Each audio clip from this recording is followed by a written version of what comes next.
would need to remain out of school, and communication with the school nurse. So that can be found in our reopening plan in the health flow chart, which was updated when the state issued additional guidance last week. So that flow chart was just updated, I believe, as of yesterday. Thank you. Okay. Amanda DeMott, I'm going to ask you to unmute. Hi. I just have a quick question. Like for the when kids are at home, are the teachers' lessons going to be recorded for working parents? Like if they're reading lessons at 9, but the parents in a meeting or something like that, will it be recorded so that the students can do it when the parent is available? At this point, we are not planning to record all lessons. There are a number of privacy issues that go hand in hand with always recording live lessons, but we are certainly going to encourage our teachers to consider lessons that should be reviewed for posting. So if a teacher decides to record a lesson thinking that it could provide some additional reinforcement for students, then that could be a possibility. But I don't want to lead parents to believe that all lessons are going to be recorded and posted, because that is not what we're doing. I do understand that this is an inconvenience for working parents, but we are running our school with the typical schedule. While we are in very atypical conditions, we are going to run the usual school schedule. So different from distance learning of last spring, students will participate on their regular schedule. Okay, so if students aren't able to make it at that time, are they being marked absent or what's happening? So if students are temporarily learning from home, the state still requires us to take attendance. So So students I will just need, need kids, like my daughter's going to school Monday, Tuesday, but home the other days. Is that temporary home? Or no, is that it's not. first- It's not. But so for the students who are just in the off cohort and learning from home, there will still be a process of attendance taking. It doesn't mean that someone's going to watch to see that your child is participating 100% of the time, but there will be some procedure in place for the student at the elementary level to be marked present unless the parent phones in an illness, in which case, of course, we wouldn't expect them to participate. So if they're not able to be a part of the live lesson, they're still part of the Google Classroom. So they still have access to assignments and activities. And if they're struggling with something because they were not able to be present for the live stream, then that's a contact with the teacher. Okay. I want to acknowledge that people have their hands up, and I do see you, but there's also a list of about 15 other people. So I'm not ignoring you, but if you go to participants and you raise your hand, then I can see exactly on the list the order of people, and I can make sure people's questions are answered. Danielle Garavito, I'm going to ask you to unmute. Good morning. How are you? Thanks for doing this, by the way. The one question I had was when my oldest child, for instance, who was in second grade last year, assignments were posted at 8 a.m. Can we anticipate assignments being posted a little bit earlier so that we can download any additional resources such as worksheets and those types of things, since internet may be slow in the house? Can I take that? Actually, one of the things we heard from the both parent focus groups last June, overwhelmingly, is that the parents really liked when the lessons were posted on Friday night or over the weekend, because moms and dads and family members could actually look at the whole week and figure out who's going to help the child with which subject when. So we're actually going to recommend at Samuel Staples that they post them at the end of the school day on Friday or Friday evening or over the weekend, whatever, but you have a week ahead. Yeah, and our goal is the same. We heard that loud and clear from parents as well. They like to have it before the week started so they could gather their materials and what they needed. So we will do our best to do that again. Okay, Kristen Anstead, I'm going to have you unmute. Hi, good morning. Thanks for putting this together, guys. So I just have two quick questions. One of them is that if for the children that specifically home do the distance learning 5 days a week, is there a way for those children to potentially meet their teachers in person before school starts? I know that everybody was going to do a Zoom meeting, but is there a way for those children to maybe have a meet and greet in person so they feel a little bit more connected to a new teacher? So that's the first question. The second question is more about curriculum and whatnot and how that's going to work. So our last name is Anstead, which means my daughter would go Monday, Tuesday, and then she would be home Thursday, Friday. If Gracie goes on a Monday, Tuesday, let's use something really simple. On Monday, she learns her A's. On Tuesday, she learns her B's. Does that mean, alphabet? Does that mean that on Thursday, Friday, you're going to keep everything going? So she would learn new curriculum on the Thursday and Friday. So the whole class continues to move forward. Yes. So, okay, so parents then will kind of really be responsible for making sure that their children understand that moving into the next week and moving beyond, correct? Yes. Okay, great. And when the teacher is then back with them in class, will there be any kind of, making sure that the children have actually learned? Because as parents, we're not the greatest of teachers.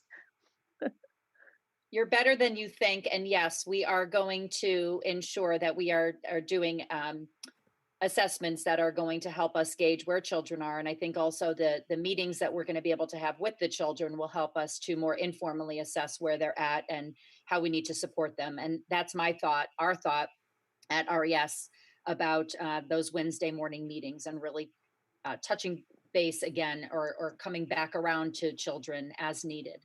And to go off of your first question, Kristen, we would assume that your daughter is part of that whole class. So she would be part of that virtual meeting, just like all the other children in the classroom for the virtual meet at the beginning of school. So that the week of the 31st to 4th. And she will hear from her teacher just as everyone else will, regardless of your distance learning from home or hybrid. They'll be part of that same process.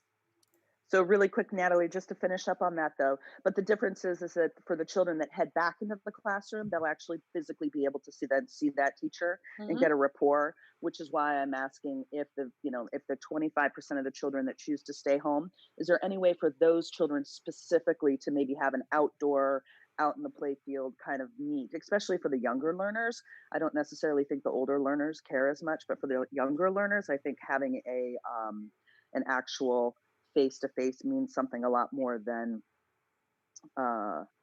just a Zoom meeting. Yeah, at this time we do not have that planned, Kristen. Okay, and lastly on the curriculum and the learning and the whole back to the ABC thing, so when you guys give assessments, typically the parents don't really know what's going on, unless there's something that's really falling through the cracks. Will there be more transparency in that? So will teachers reach out and say, hey, listen, your child is really having a hard time with this, maybe more time needs to be spent on that at home?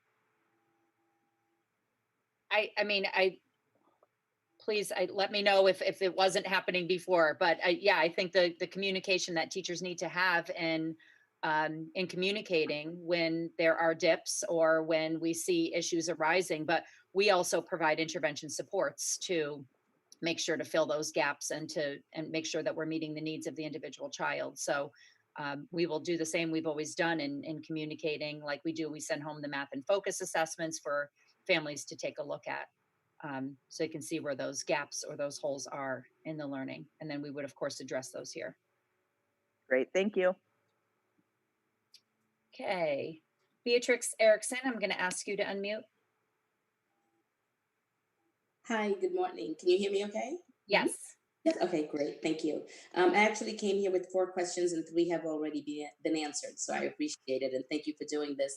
The last question that I had was I just checking in, but I know the teachers unions across for Connecticut, as well as some of the, like I saw yesterday, Westchester and some other places are recommending that schools be pushed back another 2 weeks. Is there a chance that our starting date is going to be affected by that? I'm going to let Dr. Preussen-Ugelas answer that.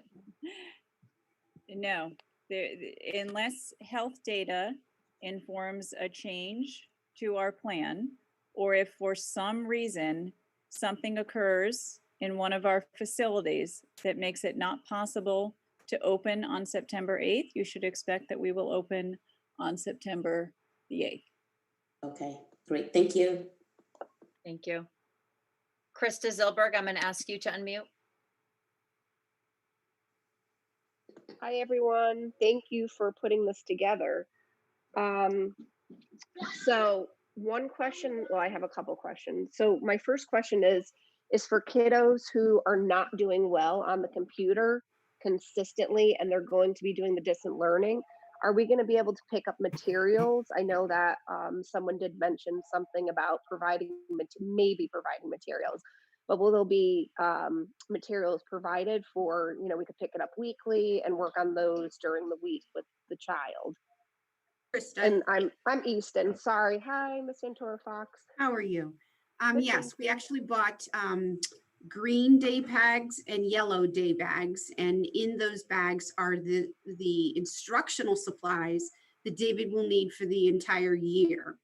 But Okay. for the things that are sort of timely, we can absolutely put those together and schedule a day and a time for Mrs. Zilberg to come to the silo to pick up David's materials. Okay, perfect. All right, that's wonderful.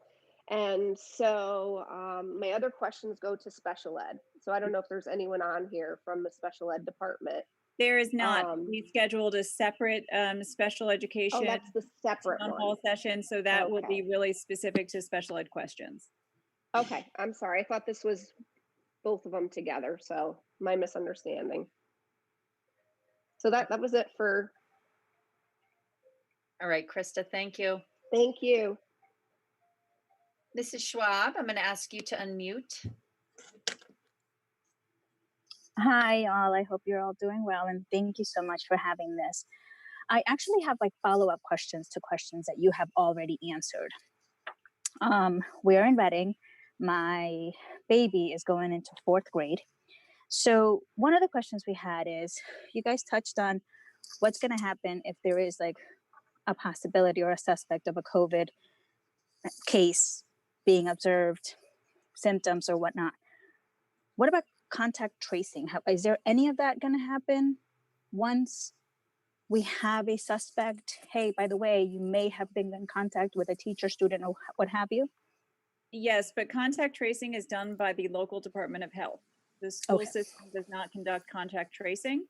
If the school system is informed of a positive case, we will be in close contact with the Department of Health, and they will perform the contact tracing and work with us in terms of next steps regarding possible school closing. Okay, perfect. Another question as a follow-up with the pickups and the drop-offs. So Matthew will be going to school on Thursday, Friday. Yes, Thursday, Friday. For pickup, it says that we would be at the big gym. How big are we talking? Like, are we going to have the cluster of kids that we've always had at pickup? Or how are we doing? Because that was a little unclear from the plan that I read. Right. So with us now being set on doing this transition to full/hybrid model, we are going to divide the pickups into the cafeteria and the big gym, because based on the numbers that we've received, and thank you to those who did fill out the survey, based on the numbers that we've received, we do see a lot of families are going to be bringing their children to and from school. So we're going to make sure that the groups are smaller in both the cafeteria and the big gym. Children at our building are going to have number tags to match number tags that are hanging from rear view mirrors. When your car comes up, we're going to match the number tags from the car to the child, and we're going to escort children out so that there's contactless pickup for your child. And more information, more specifics will be coming in our Friday letter to all families of RES this coming Friday. Okay, and then one of my last questions, it's a 2-part question.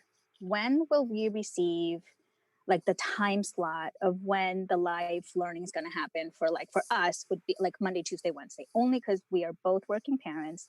So we kind of have to set time, like we have to block our schedules from work so that we are ensure that the kids are online when they need to be for their learning? Like, is that coming out soon so that, you know, we've got to arrange here? No, absolutely. And I think Kim and I are pretty much the same, but I know the week of the 31st, our teachers are going to be working as teams, grade level teams and fine and practical arts teams to really take a look more specifically at their schedule. And they will be sending that home to you. Each teacher will send it home to his or her families so Okay, that so you then, have that information. and Only then thing like that- every week will be the same. Maybe. Unless the teacher makes a change and they will communicate that change with you. Yes, but we're trying to stay with block times where they have reading, writing, math, etc. So we're gonna try to stick to it, but we all know in the elementary world things do change and they will communicate those changes with the individual families in their classroom. Do you remember when we said we were going to post the week-long lessons on a Friday after school or? Yes. The times will be in there. So the hybrid is included in those week-long lessons as well. Yeah. Oh, that's fantastic. Okay. And then is Wednesday half a day? Well, that's hard to answer. It was Wednesday hard the to 9th figure is, out. yeah, Wednesday the 9th is a hybrid day, but Wednesday the 16th is going to be the morning where the children do their distance learning at home. And then the afternoon, the teachers are not available because you guys are doing the professional development. That's correct. Okay. See, in my kids' phase, that's like a half day. So they're looking forward to Wednesdays. Oh my goodness. Well, thank you. Thank you so much. You're welcome. Patrick and Emily Cooper, I'm going to ask you to unmute.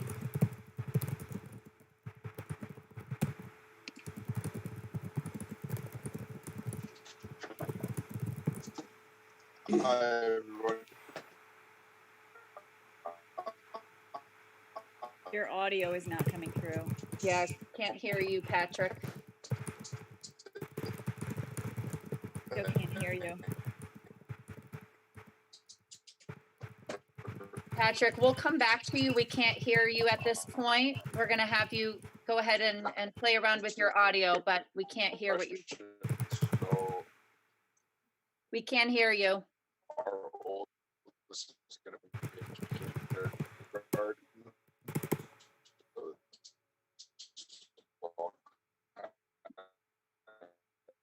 Patrick, I'm sorry, we can't hear you. So we're gonna, if you try and, I don't want you to log out. Well, if you log out, I have one space left in the meeting. So if you log out, then, oh, it's just been taken. Can you hear me now? Yes, we can hear you a little bit better now.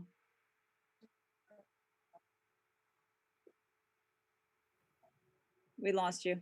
Yeah, I'm going to have to mute you, Patrick. We'll come back to you if we can at the end, but we cannot hear what you are stating at this point.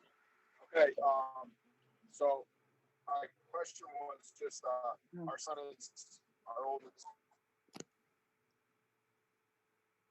No, we got a few words at least. We're going to move on to another question and maybe you can text your question to a friend who's also in this meeting and they can try and ask it for you. We're sorry. Melissa McGrath, I'm going to have you unmute. Thank you so much. Hi, everybody. I have a kindergartner starting at Samuel Staples this fall. And my two questions are, what technology is needed for my student? Will an iPad suffice? Fingers crossed. And secondly, are you able to share the time and the date for the kindergarten orientation so I can plan ahead? Yes. The feedback that we received from the two parent forums last June was that iPads are sometimes not great, depending on what software application the teacher has picked. All parents have reported, basic laptop, but at the minimum, a little tiny Chromebook has worked well. We passed out a number of them last spring, and I think without fail, they worked well. Fantastic. Thank you. Your second question related to the orientation, it depends on your child's teacher. Thursday, September 3rd and Friday, September 4th are the two live in-person meet the teacher. Since I don't yet know your child's teacher, I can't tell you which of those 2 days. Of course. The time. Understood. Thank you so much. I really appreciate it. Welcome. Jennifer Rubin.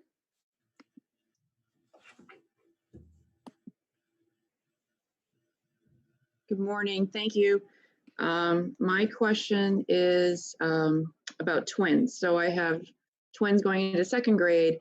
Will the live not recordings, live lessons on Monday, Tuesday be staggered for parents with twins?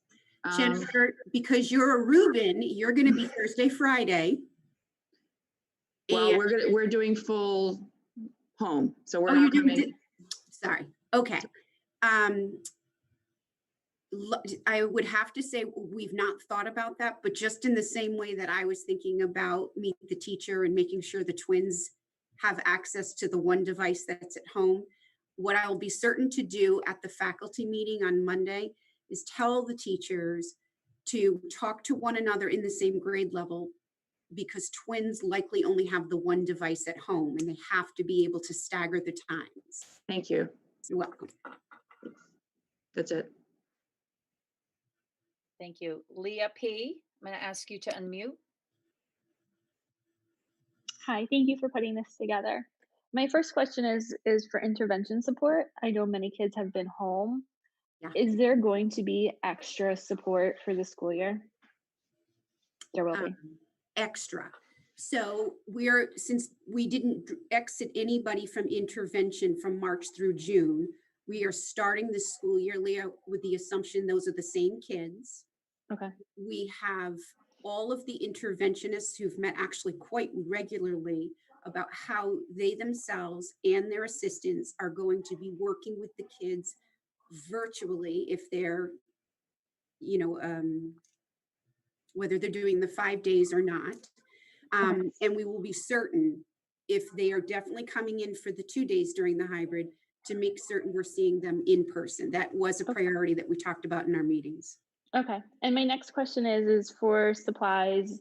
Is each student going to have their own desk, or is the classroom going to be set up just for half day for like the number of kids that are going to be in for that day? So are there supplies coming to and from school every day, or will they stay in their We put assigned all desk? of the desks in there, and the student's Okay. desk is the student's desk. Okay. The teacher will design it so that letters A through K Mhm. are staggered throughout the room so that there's a good amount of distance, because that's the beauty of the hybrid, right? So Yep. they're staggered. They'll clean down their desk at the end of the day and off they go. Okay. They won't And be my sharing supplies inside the desk. Okay, perfect. And my last question is my kids are going to school on Thursday and Friday. So will like Friday afternoon, will say a math book come home, or like their workbook for what they have to do on Monday, Tuesday, or is that going to stay in the building? No, you're exactly right. Did you hear me mention those little day packs? Yeah, oh, I thought that was just for students who were home all the time. Okay. No, all the kids get these little day packs. There's a literacy bag and a math bag.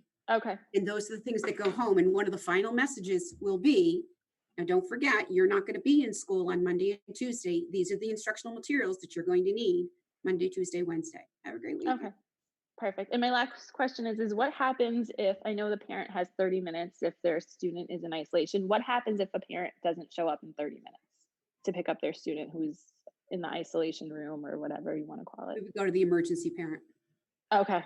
Right, and, Okay. and I will say that this is where we really need all parents to be sure that your emergency contacts are updated, and these are people who could be available on a moment's notice to come to school, because we certainly don't want to keep sick children in school any longer than they need to be there. Okay. Thank you. And great questions. And for Reading Elementary, I will echo what Kim Fox Santor shared. We're very much in line with what they're doing. We don't have two separate bags, but we do have a little take-home bag that the children's materials will be in, and they will go home as needed for children so they can complete the tasks. Suzanne, I'm going to unmute you. Hi, can you hear me okay? Yes. All right, wonderful, thanks. So this maybe piggybacks on the tech question that came up a few moments ago. And not that I'm looking for the school district to provide like tech support, but in our experience in the spring, one of my son's laptops, which is admittedly, not that high end, just couldn't keep up with Google Meets because, it's effectively what we're looking at right now on the screen.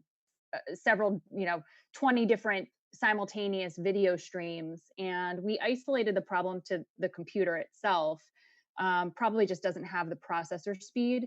My husband's computer as well as mine, we're on Zoom calls all day for work. They work just fine. So I'm either looking at having to invest in another piece, or with the help of a schedule, maybe tag teaming computers around the house. But is there any guidance about the hardware needed, or anybody that we can liaise with to figure out like how to get this thing running Google Meets? Yeah, Suzanne, your comment about Google Meets was the clue. We heard time and time again from classroom teachers that Google Meets was glitchy. Now, every time the teachers had meetings, they had meetings on Zoom and they never had a problem. Dr. Pearson-Ugal, do you want to just make the point about Zoom? Yes. So we did not allow Zoom to be used last spring because there were a number of security concerns with that product. The most important of which was the fact that they did not have end-to-end encryption security. The company has done a lot of work on their security systems, and we will now allow use of Zoom, which will help. But if you are using an older device, it might not be adequate. So let me just also provide the update that this is one of the reasons why we asked parents about their ability to send children in grades 6 through 12 in with their own device.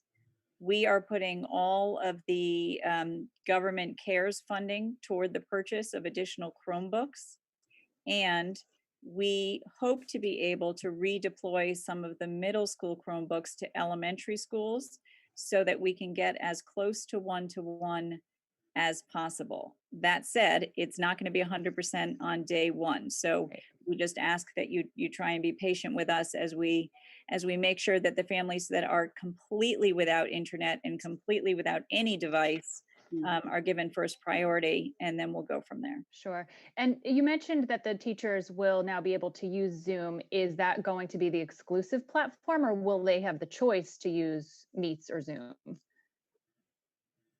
They will have the choice, but my hunch is that the majority of our teachers will use Zoom because Zoom also has a lot of capability for attendance taking, as an example, and also to create breakout rooms for small group instruction.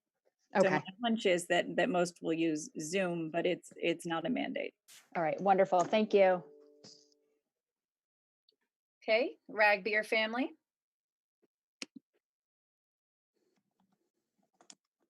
Good morning. Can you guys hear me well?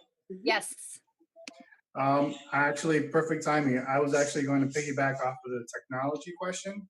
I have a technology background, and I do know that Zoom did have those complications last year.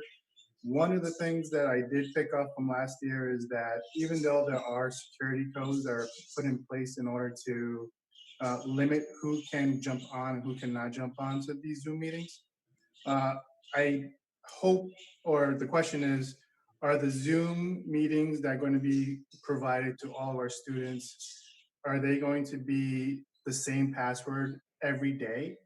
And the question is because if they are going to be the same password every day, it kind of allows certain security measures to be bypassed because of it. I appreciate the question, and thank you for sharing your tech expertise with us.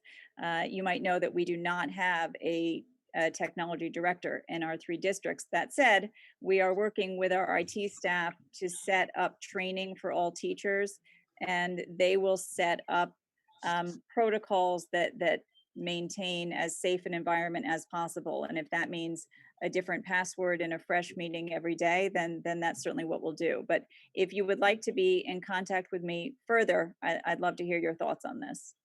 Okay, perfect. Yeah, definitely would. Thank you. And the second question I do have regarding the exact same thing, if there is going to be the same password or the password does change, Zoom has the capability of having an administrator that manages all the rooms. Is there going to be some sort of administrator or some sort of virtual police going through the rooms and making sure that who is attending should be attending?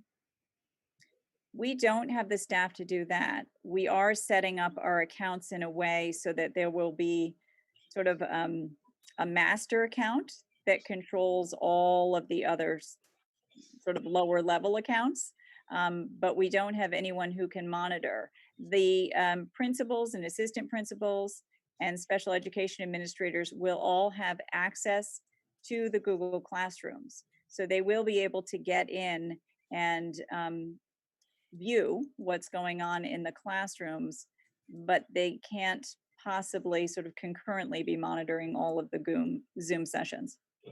So would each teacher be responsible to make sure that, let's say, for example, they have 12 kids in their class that's supposed to be online, that there's actually only 12 and that those 12 did report in or receive attendance?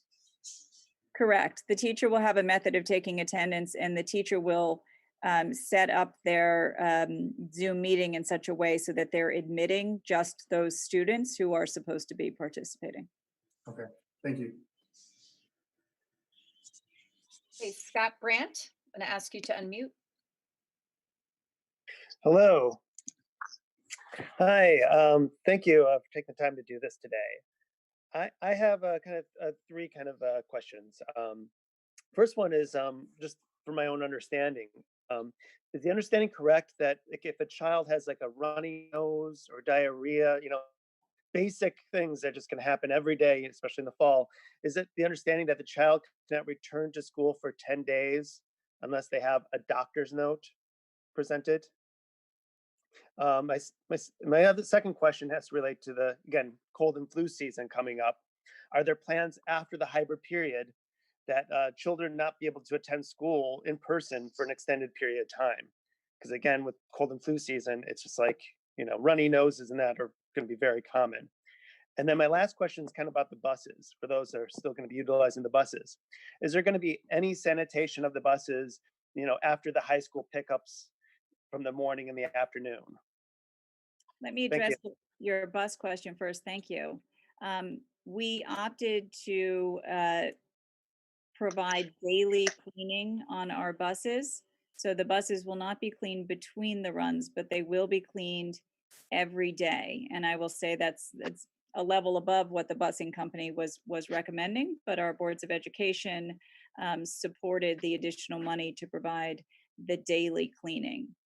In terms of your health question, this is difficult. We know that all of us get a runny nose from time to time. Hopefully with prudent mask wearing, we will have fewer illnesses this year. We will proceed conservatively. So if a student presents with any symptoms that could be consistent with COVID-19, then the student or staff member will be sent home.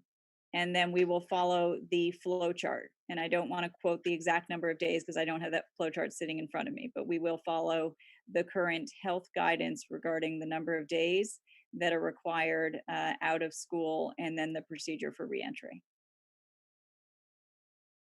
Okay. So if the student is out, so if our child, in the morning has like a runny nose, is the understanding it's like we're supposed to keep them home? Just it could be even if it's anything. And then do we need to, if we do keep them home, standing is we have to take them to a doctor to get a doctor's note so they can return to school.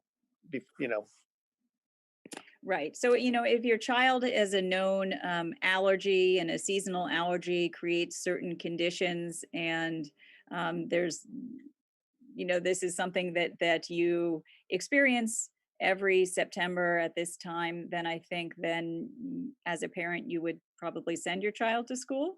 But if they develop any symptoms that are not tied to a known illness that's contagious, then you would keep them home. Okay. All right. Thank you very much. Okay. Hillary, I'm going to unmute you. Hi, thank you so much. So I was hoping you could speak a little more to like the daily schedule on the home learning days. I think it was the first question you answered that the teachers will be on the webcam for reading, writing, and math with some instruction first and then directing the students to the assignments in Google Classroom. So let's say those three subjects take maybe a half an hour each. What fills out the rest of the day on the the home days. I was hoping you could answer that. And then my second question is, what happens if someone in the school tests positive? What's the protocol for that? So I'm going to answer your second question first, and then I'm going to turn to our principals and assistant principal for the first question. That I keep mentioning the health flow chart. So the health flow chart that's in the reopening plan describes the procedure that will occur when someone tests positive in terms of the number of days that person needs to be excluded, and contact with the doctor and contact with our school nurse.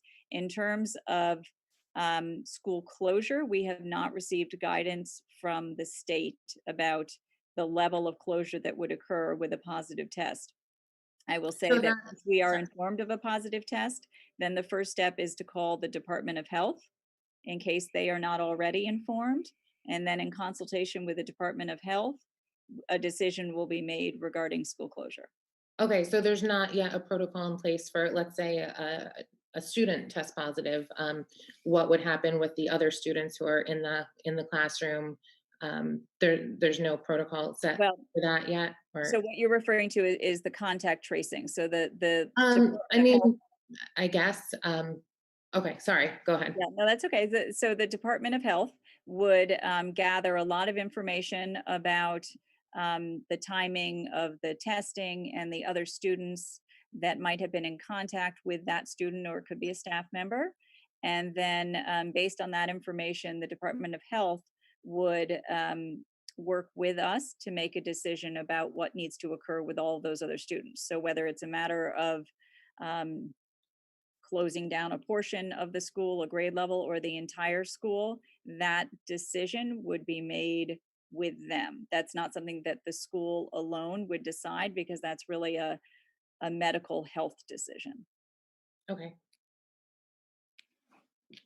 And Mrs. Hammond, do you want to speak more about the schedule? I think Mr. Modio is going to take that Yeah, one. I can jump in. So as mentioned at the start of the meeting, related to this question, there will be multiple opportunities throughout the day for students to participate in live stream. This will be dependent on class, and classroom teachers will communicate with families as far as what the daily schedule will look like. So a mini lesson may be approximately 15 minutes. Following that, there will be independent activities and assignments for students to complete while they are at home.